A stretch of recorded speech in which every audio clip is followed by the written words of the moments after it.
What when you took it over, how many people were working in the business, and were there anybody goes, "Oh my God, this guy doesn't know anything about the business. How is he going to lead us?" And I'm just going to quit. Or did they stay? Yeah, Yeah, yeah. Nobody quit. nobody quit. Good for you. Nobody quit. Nobody quit. Um, the way that I mean, I've been through this three times now. The outgoing owners don't tell anyone in advance that they're selling the business. So literally, you turn up there one day and you stand next to the seller in front of the workforce, and the seller says, "Just want to let you know, I've sold the business, and these are the new owners." And it's like, what? What? What? Who the hell are these people, and what are they going to do to us?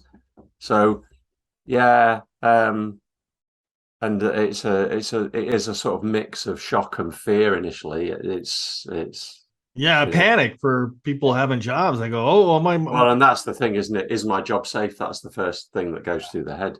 Um, but what I've found on the whole is that people, no, pretty much entirely, people will give you a chance. I mean, they get over the initial shock, and then it's like, okay, so come on, then what are you going to do? Yeah. And they will give you a chance. And I mean, the businesses that we're buying have some things in common. Um, say they're all retirement sales, they're all established businesses, they're all they're not in distress. We're not looking for distressed businesses. We're looking for So it was a profitable business, right? yeah, Yeah. yeah, Even it's a during profit. COVID, even if they lost that big customer. Yeah, well, potentially the losing of the big customer would have would have Put it into the red. yeah, Oh, yeah, okay. yeah. But apart from that, yeah, it was a good solid little business. So What did it make? What did you guys make?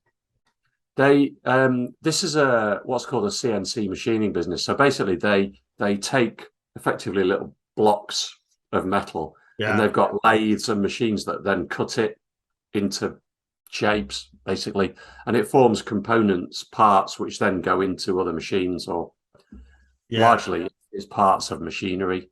Um, so it's all around having machines which cut bits of metal. Yeah. I used to work for Autodesk a long time ago. They built CNC software. Yeah. Okay, right. So yeah, so you understand it.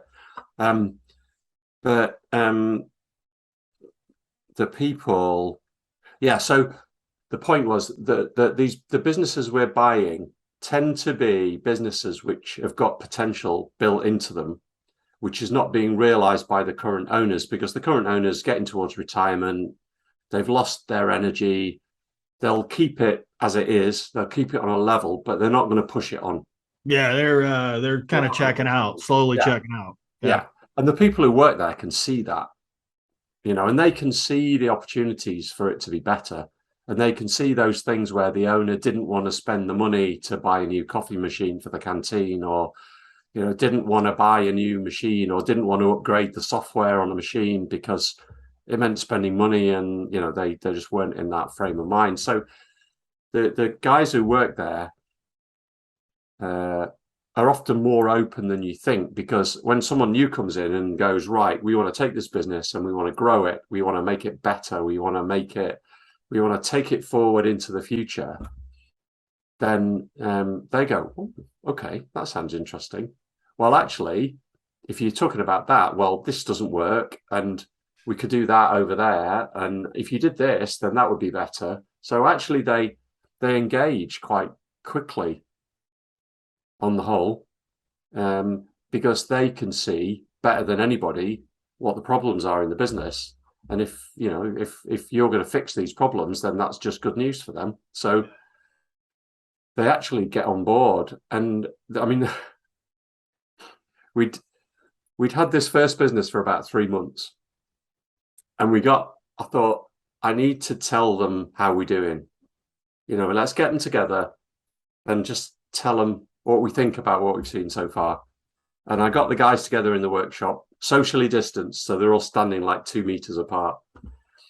And I said, first 3 months, yeah, we've got challenges, but I just want to tell you all that I'm really impressed with you because you've not given us any trouble. You've come in, you've got your heads down, you've done the job. Really impressed with everything you've done. And one of the guys there, he had tears in his eyes. And he said, I've worked here 12 years, and that's the first time anyone's ever said that I've done a good job. Oh man, good for you. And it's just, you know, so it's with a lot of these old-fashioned businesses, you know, there's certain things there's some things they're good at, there's some things they're not very good at, and people management, people development, training, all that sort of stuff, they're not good at. You know, marketing, sales, they're not good at. Technology, they're not good at. And that's all the areas that, I mean, we may not know much about engineering, but we know about that. So Yeah. that's really what we bring, and that's why these guys will engage with us, because they can see that we bring a dimension that they haven't got.